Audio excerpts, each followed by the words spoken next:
নবী একটা সংগঠন তৈরি করেছিলেন। সংগঠনটির নাম দেওয়া হয়েছিল হিলফুল ফুজুল। এগুলো যারা ইসলামিক হিস্ট্রি জানেন আপনারা বলতে পারবেন। এই হিলফুল ফুজুল সংগঠনটি আল্লাহ নবী সাল্লাল্লাহু আলাইহি ওয়াসাল্লাম যুবকদেরকে নিয়ে পরিচালনা করতেন, যুবকদেরকে নিয়ে। আর অন্যায় যেখানে হতো আল্লাহ নবী ছেলে পেলেদেরকে নিয়ে, যুবকদেরকে নিয়ে সেইখানে অন্যায় বাধা দিতেন। আচ্ছা, মুহাম্মদ সাল্লাল্লাহু আলাইহি ওয়াসাল্লাম লেখাপড়া জানতেন?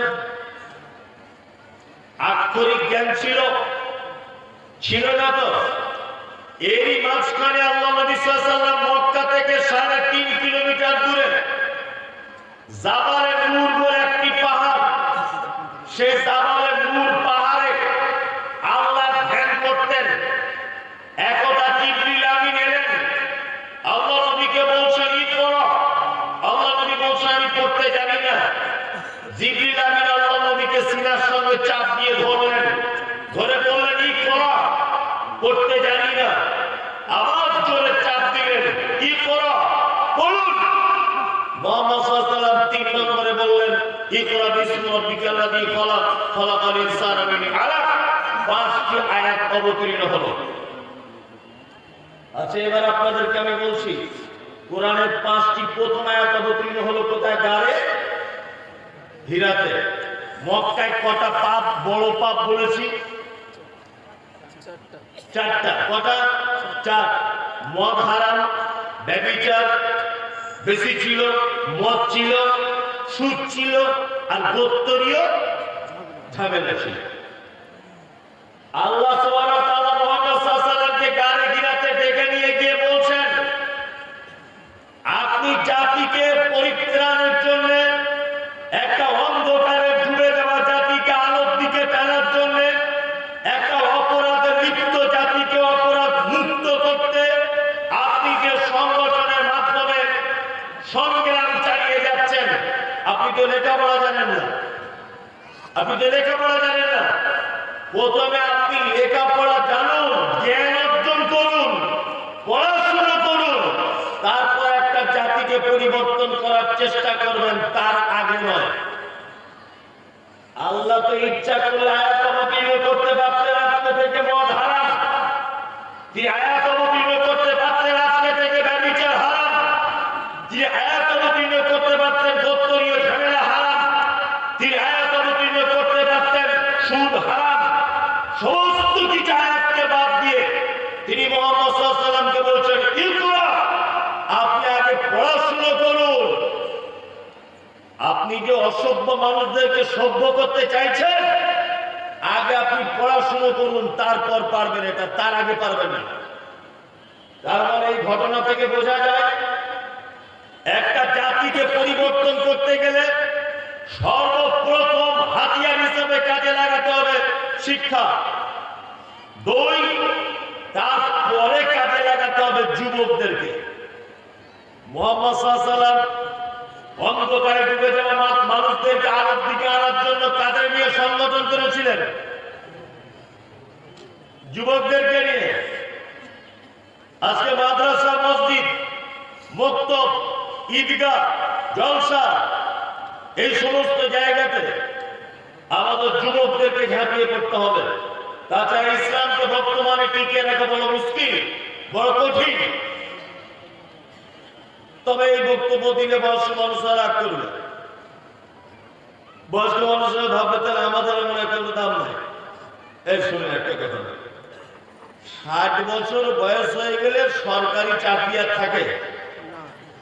থাকে না তো সরকার ওকে বাদ দিয়ে দেয় কেন? জানে যে বুদ্ধি কমে যাচ্ছে, আস্তে আস্তে চোখে কম দেখছে, কানে কম শুনছে। বাবা, তুমি আর স্কুলে এসে সর্বনাশ করো না ছাত্রদের, তুমি বাড়িতে বসে বসে অর্ধেক বেতন পাও, তবুও ভালো আমার স্কুলে এসো না। ওই জন্য ওকে পেনশন দেওয়া হচ্ছে বাড়িতে বসে অর্ধেক, কিন্তু স্কুলে আসা যাবে না। ও আগে ট্রেন চালাতো, ও বাড়িতে বসে থাকবে, আর চালাতে পাবে না।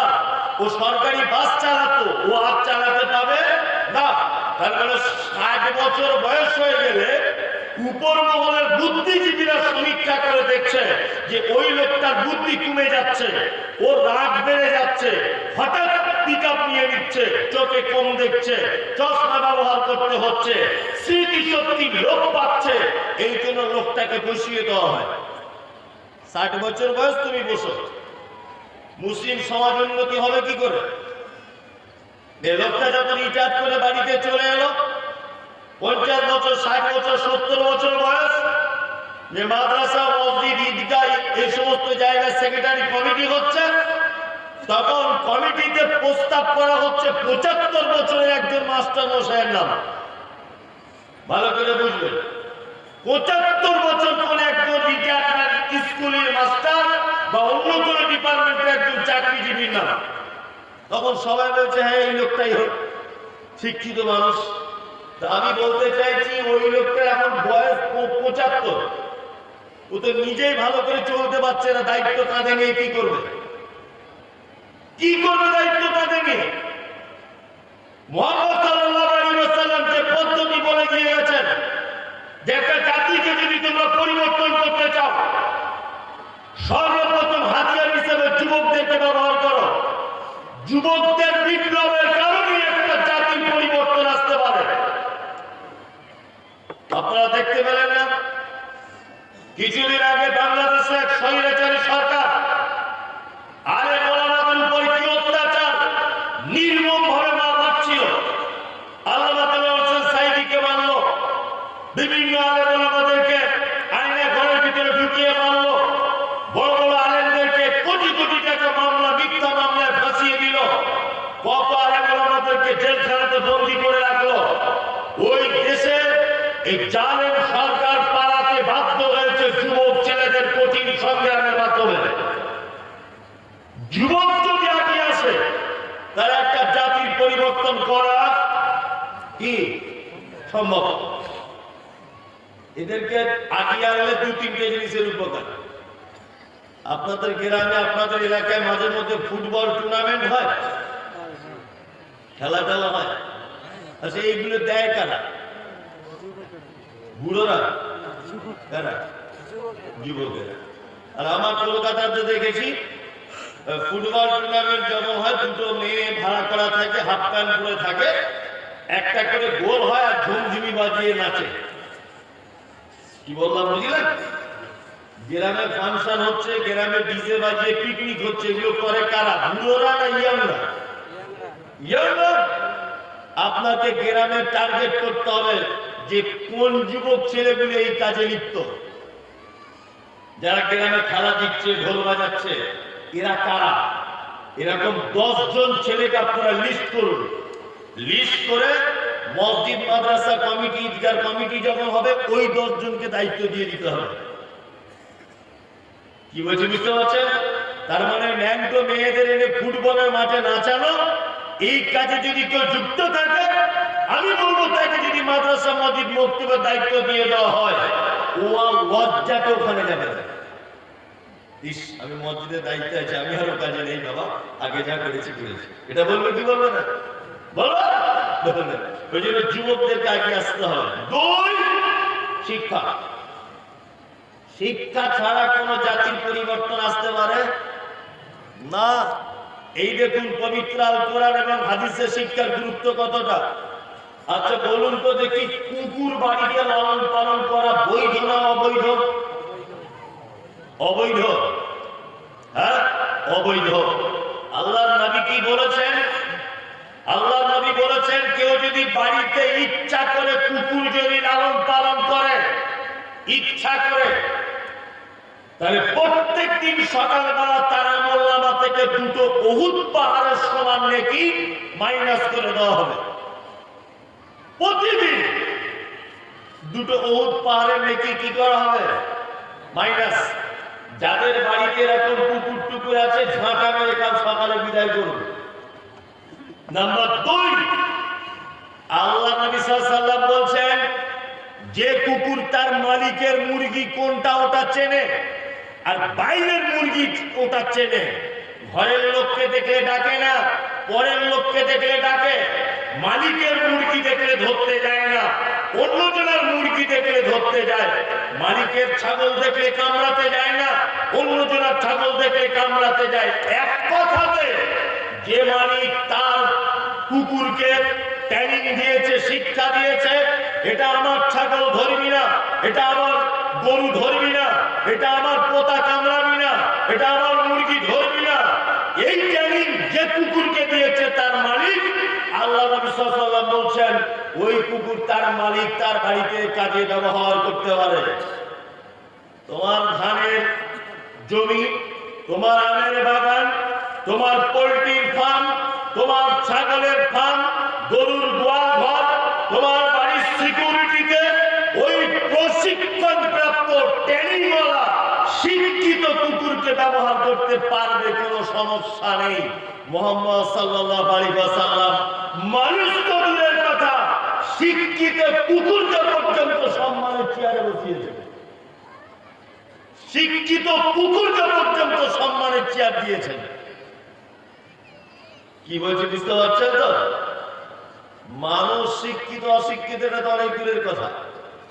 আল্লাহ নবী বলছেন যে কুকুর ঘরের মুরগিটা বুঝে আর পরের মুরগি দেখে কামড়াতে যায়, এই ট্রেনিংটা যে মালিক তার কুকুরকে দিয়েছে, ওই কুকুর বাড়িতে ধানের গোয়াল ঘর, গরুর গোয়াল ঘর, ধানের জমি, ওই আপনার আপেল আঙুরের জমি, ওই আপনার আম বেগুনের জমি, আপনি আপনার কাজের জন্য কুকুর ব্যবহার করতে পারেন, কোনো সমস্যা নেই।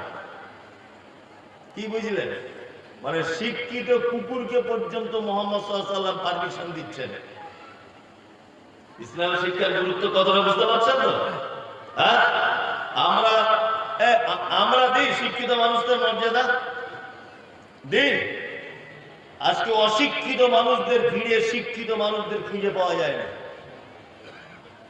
আজকে কি অশিক্ষিত মানুষদের ভিড়ে শিক্ষিত মানুষদের আর খুঁজে পাওয়া যায় না। আল্লাহু আকবার। আপনাদেরকে একটা কথা বলে যাচ্ছি, শুনে রেখে দেন। বর্তমান সমাজের অবস্থা কি?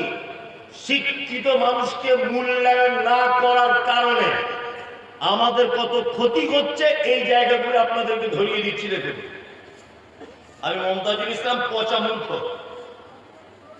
ধরে নেন পচা মূর্খ, আর আমার ডান দিকে বসে আছেন ইনি উচ্চ শিক্ষিত, বিশাল শিক্ষিত, ধরে নেন। আমরা দুজনা ভোটে দাঁড়িয়েছি, উনি দাঁড়িয়েছেন নির্দল থেকে, ধরে নেন, আর আমি দাঁড়িয়েছি রানিং পার্টি থেকে, যে পার্টি চলছে বর্তমানে। আমি কিন্তু পচা মূর্খ, ভালো করে বুঝবেন। উনি কিন্তু শিক্ষিত লোক। আজকে ভোট হলো, কালকে গণনা হবে। আচ্ছা বলুন তো, ভোট গণনার দিনে জেতার চান্স বেশি কার? সত্যি কথা বলুন, সত্যিটা বলুন। আমার জেতার চান্স বেশি না? অতএব পচা মূর্খ জিতবে কে? আমি মমতাজুল, আমি জিতবো। উনি জিততে পারবে না। এবার আমাকে জিতে গেলাম, বিশাল হই হই হই হই ব্যাপার, আমি পার্লামেন্টে চলে গেলাম, ধরে নেন। বাংলা ইংরেজি তো বুঝি না, পার্লামেন্টে গিয়ে এখন করে বসে আছি, সব বিল পাস করছে, আর মুসলমানদের নামালে কিটি বাবরি মসজিদ ভাঙতে হবে, মালদার আদিনা মসজিদটা ভাঙতে হবে, বিল পাস হচ্ছে, সব এমএলএ মন্ত্রীরা সই করছে। আমি তো ইংরেজি বুঝি না, লেখাপড়া জানি না, আমি এমপি হয়ে গিয়েছি। নিয়ে আমাকে এখন পাঠিয়ে দেওয়া হয়েছে বিলটা, যে মমতাজুল তুমিও সই করো। না, আমি ঘুমের ঘরে কোন রকম পড়াশোনা জানি না, কোন রকম এদিক এদিক করে টেরা করে লিখে দিয়েছি মমতাজুল ইসলাম। সকালবেলাতে সোশ্যাল মিডিয়াতে প্রচার, যাকে ভোট দিয়ে আমরা এমপি করলাম সে আদিনা মসজিদ ভাঙার সই করে দিল। একেবারে হই হই হই হই হই হই হই হই। এই বোকা কথা, আমি সই করেছি, আমার দোষ কোথায়? তুমি আমাকে পাঠালে কেন ওই জায়গায়? তুমি আমাকে পাঠালে কেন ওই জায়গাতে? আমার আফসোস লাগে। এসআইআর এর ফর্ম ফিল আপ চলছে, প্রধান ফর্ম ফিল আপ করতে পারে না, প্রধান এসআইআর এর ফর্ম ফিল আপ করতে পারে না, গ্রাম পঞ্চায়েত এসআইআর এর ফর্ম ফিল আপ করতে জানে না। অথচ তার এগেইনস্টে একটা উচ্চ শিক্ষিত লোক ভোটে দাঁড়িয়েছিল, তাকে যাতে মূল্যায়ন করেনি, তাকে দাবি দেয়নি। কংগ্রেস করে, ও সিপিএম করে, যা ভাঙাচুরো পার্টি, এদের ভোট দিয়ে কি হবে? তুমি ভোট দিয়েছো কাকে? একটা অশিক্ষিত লোককে দিয়েছো, তাকে তুমি জিতিয়েছ। তার থেকে তুমি বেশি কিছু আশা করতে পারো কি না? আপনারা বুঝতে পারছেন না? দেখতে পাচ্ছেন না সারা দেশের অবস্থা? 1947 সাল থেকে 13 নম্বরের প্রধানমন্ত্রী আপনার মনমোহন সিং, 13 নম্বরে। ভারত স্বাধীনতার পর থেকে 13 নম্বরের প্রধানমন্ত্রী মনমোহন সিং, আর 14 নম্বরে তিনি হচ্ছেন কে? নরেন্দ্র মোদী। এই 1947 সাল থেকে আপনার মনমোহন সিং পর্যন্ত যত দেশের প্রধানমন্ত্রী হয়েছে, কোন প্রধানমন্ত্রী কোন বিশেষ জাতি, কোন বিশেষ ধর্মের মানুষদের অতটা ক্ষতি করেনি যতটা ক্ষতি করেছে এই প্রধানমন্ত্রী। কারণ কি জানেন? একটা জায়গায় দোষ আছে, ইনি যে পণ্ডিত মানুষ নন, এই জন্য ওনার কাছে আমরা ভালো কিছু আশা করতেও পারি না। তবে পণ্ডিত না হতে পারে, এর মতো ঘুঘু আর কেউ নাই, এক কঠিন ঘুঘু। কি বললাম বুঝলেন তো?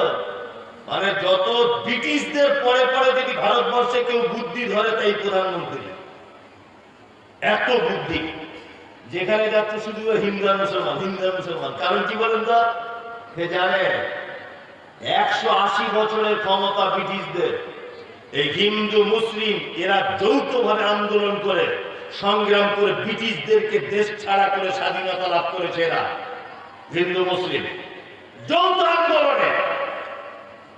ভারতের সরকার তিনিও জানেন যে হিন্দু মুসলিমের পীড়িত যদি ভালো রাখা যায়, তাহলে আমি যে সর্বনাশ করছি, আমার বিরুদ্ধে আমার আন্দোলন করবে, আমিও টিকতে পারবো না। ওই জন্য সব সমাজে দেখবেন হিন্দু মুসলিম একটা বিরোধ লাগিয়ে রেখেছে, কেউ যেন কারোর সঙ্গে না মিল খায় কখনো। এটা একটা চক্রান্ত। যে কথা আপনাকে বলছিলাম, শিক্ষার মর্যাদা কত আল্লাহ সুবহানাহু ওয়া তাআলা পবিত্র আল কোরআনের ভিতরে বলছেন। এক, কুল হাল ইয়াস্তাবিল্লাযীনা ইয়া'লামুনা ওয়াল্লাযীনা লা ইয়া'লামুন।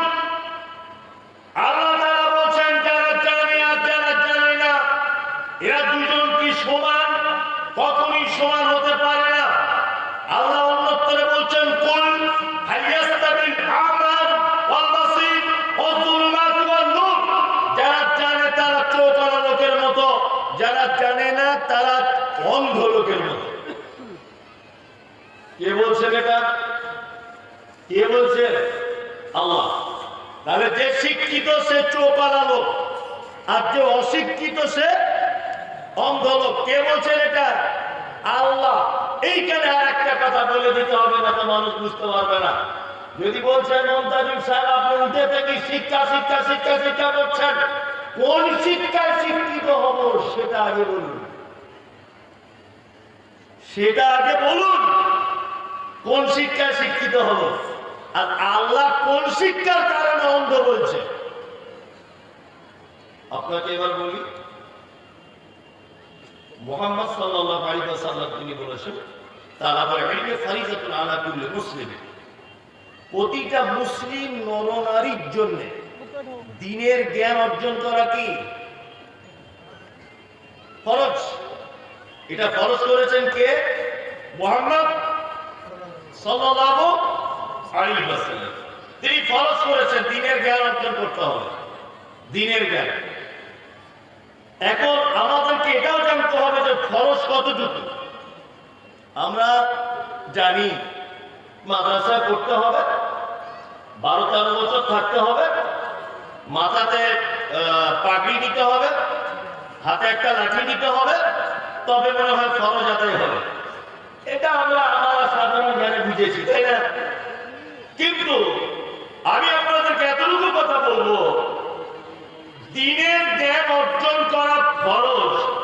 ইসলামের যে বেসিক জ্ঞানগুলি আছে, যেমন সালাত কি করে আদায় করবেন, কি করে আপনি পিতা মাতার সেবা করবেন, হারাম কোনটা, হালাল কোনটা, বৈধ কোনটা, অবৈধ কোনটা, এই এতটুকু জ্ঞান যদি আপনার মধ্যে চলে আসে তাহলে তারা মুসলিমিন এইটা অর্জন হয়ে গেল। তারপরে আপনি ডাক্তার হন, মাস্টার হন, ইঞ্জিনিয়ার হন, প্রফেসর হন, ব্যারিস্টার হন, তাতে কোনো সমস্যা নেই। আপনাকে দুটো জ্ঞান থাকতে হবে, কোরআনের জ্ঞানও থাকতে হবে আর দুনিয়ার জ্ঞানও থাকতে হবে, তাছাড়া চলা যাবে না। আপনি যদি মনে করেন আমি শুধু হাদিস কোরআন পড়বো, শুধু দুনিয়ার কোনো শিক্ষা আমার দরকার নেই, তাই তো? দুনিয়ার শিক্ষার দরকার আছে কিনা এবার আপনাকে বলি। আমার কিডনিতে পাথর, কিডনিতে। আমি যোগ্য আলেম, বুখারী পড়াই কোন একটা মাদ্রাসায়। আচ্ছা বলুন তো, আমি হাদিস কোরআন গবেষণা করে পাথর অপারেশন করার ক্ষমতা রাখবো? হ্যাঁ, কোন হাদিসে এখন আছে নাকি যে কি করে অপারেশন করতে হয়? আছে? নেই। এই জ্ঞান আমি পাবো কোথায়? এই জ্ঞানটা আমি পাবো কোথায়? হ্যাঁ, জেনারেল লাইনে পাবো। হাদিস এবং কোরআনের জ্ঞান হচ্ছে গন্তব্যে পৌঁছানো, আর ওই গন্তব্যে পৌঁছাতে গেলে যে উপকরণ গুলো লাগে, এই উপকরণের নাম হচ্ছে জেনারেল শিক্ষিত। আপনি এখান থেকে কলকাতা যাবেন, পৌঁছাতে যাবেন, কিন্তু কোনো না কোনো একটা মাধ্যমে পৌঁছাতে হবে। ট্রেনে যাবেন, বাসে যাবেন, মোটর সাইকেলে যাবেন, আপনি সাইকেলে যাবেন, কোনো না কোনো একটা মাধ্যমে তো আপনাকে যেতে হবে। হবে তো না? কোরআন আপনাকে জান্নাতের রাস্তা বলে দেয়, কোরআন আপনাকে জান্নাতের রাস্তা বলে দেয়, কিন্তু ওই রাস্তা পর্যন্ত, ওই আপনার লক্ষ্য পর্যন্ত পৌঁছানোর জন্য উপকরণ হিসাবে যেটা ব্যবহার করা হয়, এই উপকরণটার নামই হচ্ছে দুনিয়াবী শিক্ষা। আচ্ছা বলুন, মসজিদ তৈরি হচ্ছে সব গ্রামে প্রায় জায়গাতে। আচ্ছা বলুন তো, মসজিদ গুলো তৈরি করার আগে ইঞ্জিনিয়ার প্ল্যান হয় কি হয় না? যেখানে 12টা পিলিয়ার লাগার কথা, ওখানে যদি 2টো পিলিয়ার দিয়ে কোনো গ্রামের লোক মসজিদ করে, টিকবে? হ্যাঁ, কটা পিলিয়ার দিয়ে করতে হবে, এই জ্ঞানটা কোনো একজন ইঞ্জিনিয়ারের কাছে নেওয়া দরকার আছে না নেই? আছে? আছে, অবশ্যই আছে। দুটো শিক্ষাতেই শিক্ষিত হতে হবে। আমাদের ধ্যান ধারণা কি? আমাদের ধ্যান ধারণা মনির সাহেবরা বলে দিয়েছে, বুবু তোর মেয়ের বয়স কত? বলছে 16 বছর। আর স্কুলে পাঠাস না, আর স্কুলে পাঠাস না, ওকে বিয়ে দিয়ে দে, বিয়ে দিয়ে দে, যুগ জামানা খারাপ। এই আমার বেটিকে আমি বিয়ে দিয়ে দিলাম, 16 বছরে আপনার বেটি বিয়ে দিয়ে দিলেন, তাই তো? আপনার স্ত্রী যখন প্রেগনেন্ট, বা আপনার মেয়েটা যখন প্রেগনেন্ট, পেটে বাচ্চা, সিজার করতে হবে। আমরা যাচ্ছি কার কাছে? ওই যে শৈলেন ব্যানার্জি, জাতিতে একজন খ্রিস্টান, জাতিতে একজন অমুসলিম, জাতিতে একজন ইহুদি, জাতিতে একজন চুয়ার চামার, তার কাছে সিজার করতে যেতে হচ্ছে। আপনার বৌমা শাড়ি জামা কাপড় ব্লাউজ খুলে উল্লঙ্গ হসপিটালে বেডে শুয়ে আছে, আর একজন গায়ের মুসলিম আপনার বৌমা, আপনার মেয়ের, আমার মায়ের ইজ্জত দেখছে। ভালো করে বুঝবেন আমি কি বলতে চাইছি। অথচ আমাদের ধ্যান ধারণা মাথাতে ঢুকিয়ে দেওয়া হয়েছে 17 বছর বয়স মানে তোর বেটি দিয়ে দিয়ে, আর পড়াশোনা করার দরকার নেই। কি করবে পড়াশোনা করে? সারা জীবন তো খারাপ বাসন মাজতে হবে। ওর বাপের আর মায়ের মাথাটা খেয়ে 12টা বাজিয়ে মেয়েটা বিয়ে দিয়ে দিল। ওই মেয়েটা যখন পেটে বাচ্চা এলো, তখন হরিপদ ডাক্তার পুরুষ মানুষ তার লজ্জাস্থান দেখছে ফ্যাল ফ্যাল করে তাকিয়ে। এটা ভালো হলো? আমাদের যদি 20 জন মহিলা মুসলিম ডাক্তার যদি থাকতো, আর তারা যদি আপনার মেয়ের বাচ্চা ডেলিভারি করতো, এটা ভালো হতো না? ওই কাওড়া মুচি ওদের হাতে ডেলিভারি হওয়াটা ভালো? কোনটা? নেই। অথচ এটা কোনো চিন্তা ভাবনা নেই, শুধু বলছে তোর মেয়েকে বিয়ে দিয়ে দে, আর দেখতে ভালো, চামড়াটা পরিষ্কার, আলহামদুলিল্লাহ, রূপটাও ভালো, বুঝে বিয়ে দিয়ে। আবার আপনার মেয়ে পর্দা মেনটেন করে ও কলেজে যাচ্ছে, উচ্চশিক্ষায় শিক্ষিত হচ্ছে, পাশের বাড়ির মেয়েরা আবার ওকে থেকে টিটকারি করছে, বাবা ও যেন রাষ্ট্রপতি হবে, এত করে যে ঢং কিসে যা, অথচ নিজের সবকিছু হেফাজত করে গেছে। অসুবিধা কোথায়? অসুবিধাটা কোথায়? শুনে একটা কথা বলি, শিক্ষা অর্জন ছাড়া আপনার একটা ইবাদত কবুল হবে না, একটা ইবাদত কবুল হবে না। এই মমতাজুল ইসলামের কথা বলে গেলাম, এখানে আলেম ওলামারা আছেন, আমার কথা আপনাদের কাছে কতটা গ্যারান্টেড হবে এটা আমার জানা নেই, তবে আমি যে যুক্তিটা ব্যবহার করছি এটা দেখুন তো কেমন লাগে। আজকে সারা ভারতবর্ষ জুড়ে, সারা পৃথিবী জুড়ে প্রত্যেক গ্রামে পাড়াতে এই গ্রাম সে গ্রাম মসজিদ করার একটা কম্পিটিশন আছে। ভালো করে বুঝবেন, মসজিদ করতে হবে খুব দামি। আলহামদুলিল্লাহ মসজিদ হচ্ছে, প্রত্যেক গ্রামে হচ্ছে, উন্নত মানের মসজিদ হচ্ছে, কিন্তু বড় দুঃখের ব্যাপার যে ওই মসজিদের আন্ডারে একটা মক্তব নেই ভালো, যেখানে কোরআন শিক্ষার ব্যবস্থা। ভালো করে বুঝবেন শিক্ষার কত গুরুত্ব। আল্লাহ নবী সাল্লাল্লাহু আলাইহি ওয়াসাল্লাম দাঁড়িয়ে আছেন, বুঝুন ভালো করে। আল্লাহ নবী একটা লোককে দেখছেন, লোকটা মসজিদে 2 রাকাত নামাজ পড়েছে, নিজের চোখে দেখলেন। লোকটা এসেছে আল্লাহ নবীর কাছে, আল্লাহ নবী বলছেন তুমি নামাজ পড়েছো? লোকটা বলছে পড়েছি। আল্লাহ নবী বলছেন ফাইনাকা লাম তুসাল্লি, তুমি সালাত আদায় করোনি, তুমি নামাজ পড়োনি। লোকটা আবার এসেছে, গিয়ে 2 রাকাত নামাজ পড়লো, আবার আল্লাহ নবীর কাছে এসেছে, আল্লাহ নবী তাকে জিজ্ঞাসা করছেন তুমি নামাজ পড়েছো? লোকটা বলছে নামাজ পড়েছি। আল্লাহ নবী বলছেন তুমি নামাজ পড়োনি। আল্লাহ নবী নিজের চোখে দেখলেন লোকটা নামাজ পড়েছে, তারপরেও আল্লাহ নবী সাল্লাল্লাহু আলাইহি ওয়াসাল্লাম তার নামাজ পড়াটাকে একেবারে উড়িয়ে দিচ্ছেন, তুমি নামাজ পড়োনি। কারণ কি বলুন তো? কারণ একটা, সাল্লু কামা রাআইতুমুনি উসাল্লি, তোমরা ওইভাবে নামাজ পড়ো যেভাবে তোমরা আমাকে পড়তে দেখেছো। ভালো করে বুঝলেন? তার মানে লোকটা নামাজ পড়ছিল, লোকটার নামাজ আল্লাহর নবীর পদ্ধতিতে হয়নি। এবার আমি মমতাজুল মসজিদে নামাজ পড়তে গেলাম, আল্লাহু আকবার বলে যদি হাতে এরকম করে বাঁধি,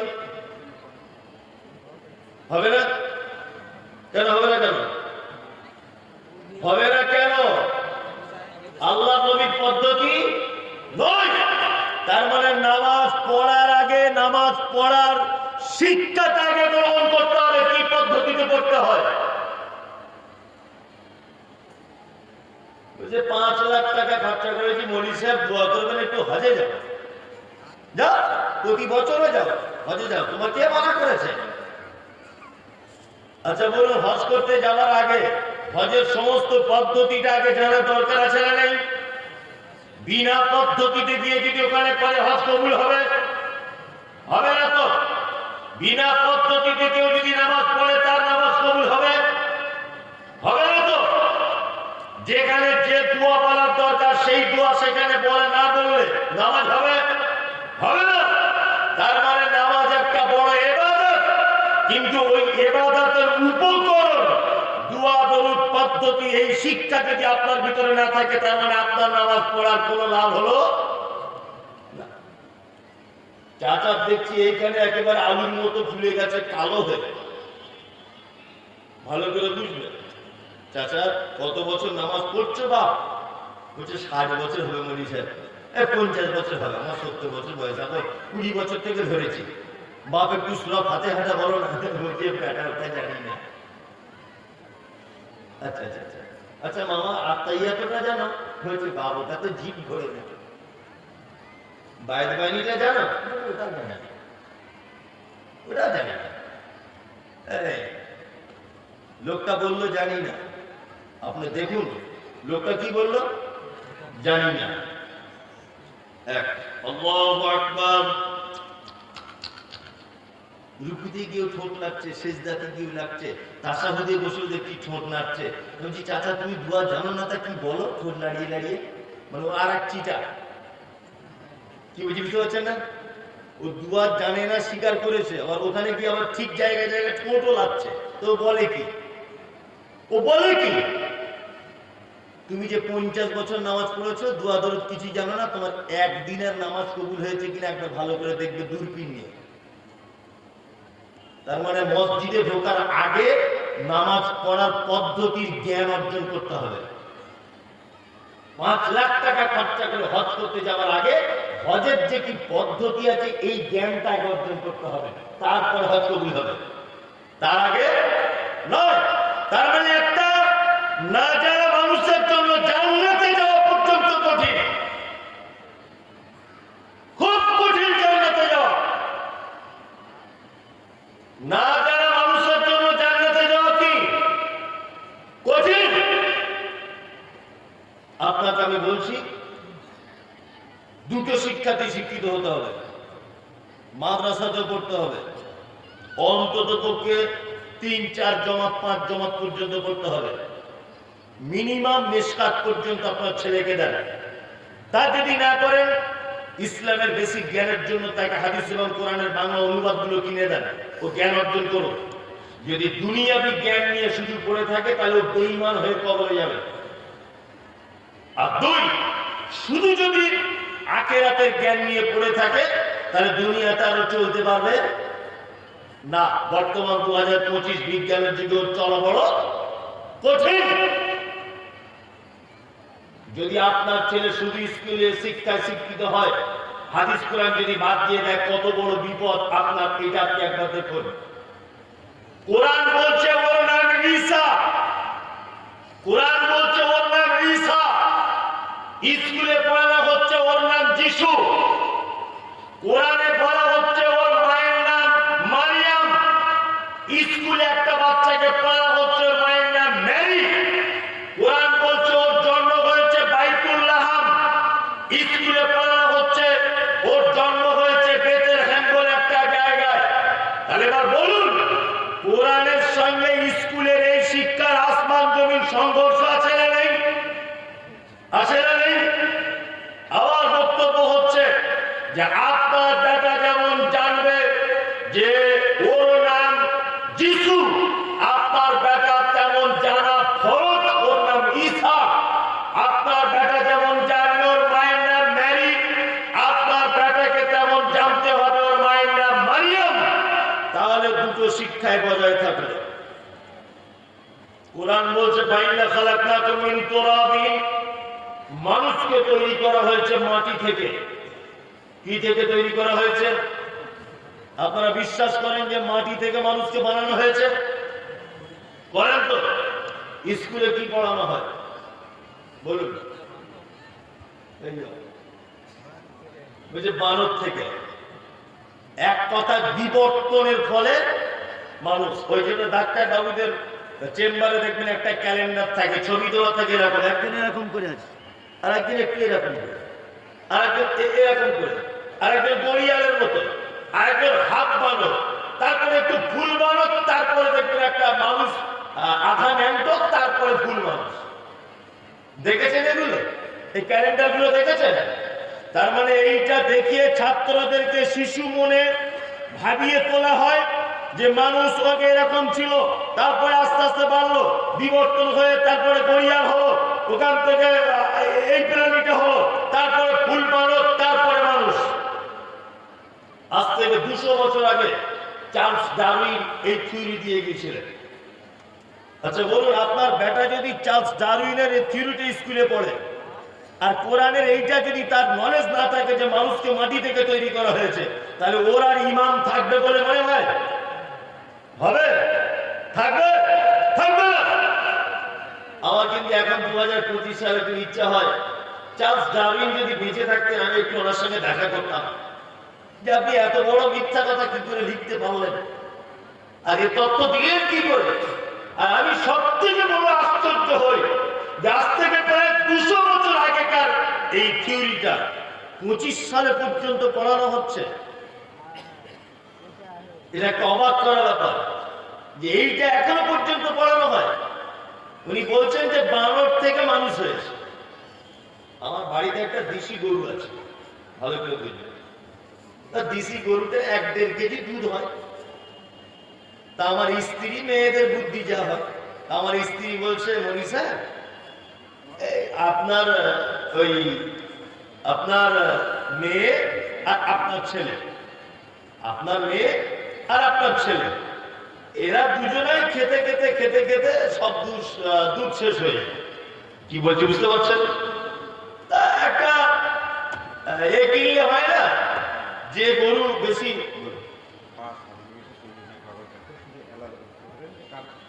তার একটা পার্স হারিয়ে গেছে, প্রয়োজনীয় কাগজপত্র আছে, দয়া করে আপনি নিয়ে যাবেন স্টেজ থেকে। যাই হোক, তা আমার স্ত্রী বলছে দেশি গরুর 1-1.5 কেজি দুধ হয়, এক কাজ করলে হয় না, যাতে দুধ একটু বেশি হয় ওরকম একটা গরু কিনলে হয় না? আমি বললাম দেখো এই গরুটা বিক্রি করে আবার ঝামেলা করবে, কোন গরু কিনবো দুধ হবে কিনা তা ঠিক নাই। তা আমি গরুর ডাক্তারকে ফোন করেছি, ভালো করে শুনবেন। তা গরুর ডাক্তারকে বলছি, এটা কিন্তু অরিজিনাল নয়, বোঝানোর জন্য গল্পটা বলছি, অরিজিনাল ঘটনা নয়। তা গরুর ডাক্তারকে বলছি, ডাক্তার বাবু আমাদের গরুটা 1.5 কেজি দুধ হয়, 3-4 কেজি দুধ আমার বাড়িতে লাগে, আমার ছোট ছেলে মেয়ে আছে ওরা খায়, আমার বুড়ো আব্বা মা আছে তারা খায়, আমার স্ত্রী আমি সবাই খাই, কি করা যায় বলুন তো, 1.5 কেজি দুধে হচ্ছে না।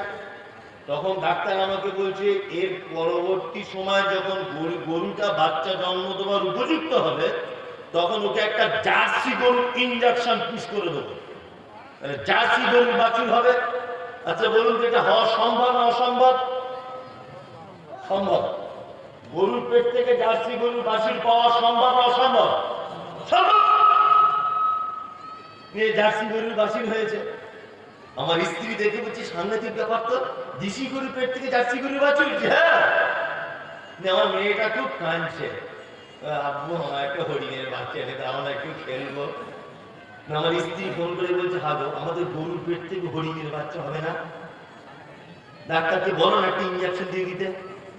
তা আমি ডাক্তারকে বলছি ডাক্তার একটা হরিণের ইঞ্জেকশন আমার গরুর পেটে দেওয়া যায় না।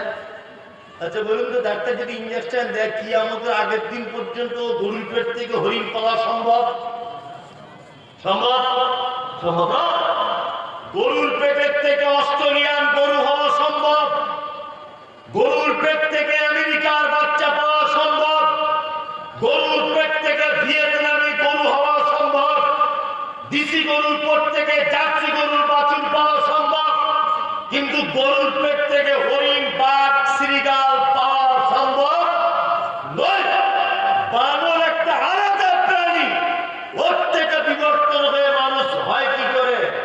রাজ থেকে 200 বছর আগে চার্লস ডারউইন যে থিওরি দিয়েছে, আমি চার্লস ডারউইন বেঁচে থাকলে এখন ধরতাম যে তারা আপনার 200 বছরের এই থিওরি আজ 2025 সাল পর্যন্ত সুন্দরবনের মাটিতে, আফ্রিকার কঙ্গো জঙ্গলে, ওই আপনার বাঁকুড়ার জঙ্গলে, ওই আপনার বীরভূমের এলেম বাজারের জঙ্গলে যে সমস্ত বানর বসবাস করে, কই একটাও তো মানুষ নতুন করে হলো না। নতুন করে হওয়ার দরকার ছিল কি ছিল না? ছিল।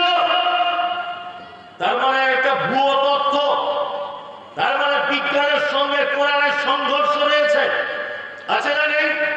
আছে। আমরা বিজ্ঞানকে দিয়ে কোরআন যাচাই করব না, আমরা কোরআনকে দিয়ে বিজ্ঞান যাচাই করব। ভালো করে বুঝবেন, আপনার বেটা যদি জানে বানর থেকে মানুষ হয়েছে, আর এটা যদি না জানে মাটি থেকে মানুষকে সৃষ্টি করা হয়েছে, আমি মমতাজুল ইসলাম বলবো আপনার বেটার ঈমান আর থাকবে না, চলে যাবে, অসম্ভব ব্যাপার থাকবে না। ওই জন্য দুটো শিক্ষাতেই শিক্ষিত হতে হবে আপনার বেটাকে, আপনার বেটিরও তাই। আমরা চেষ্টা করবো ইনশাআল্লাহ ছেলে মেয়েগুলোকে একটু পড়াশোনা করাবো ইনশাআল্লাহ, ইনশাআল্লাহ।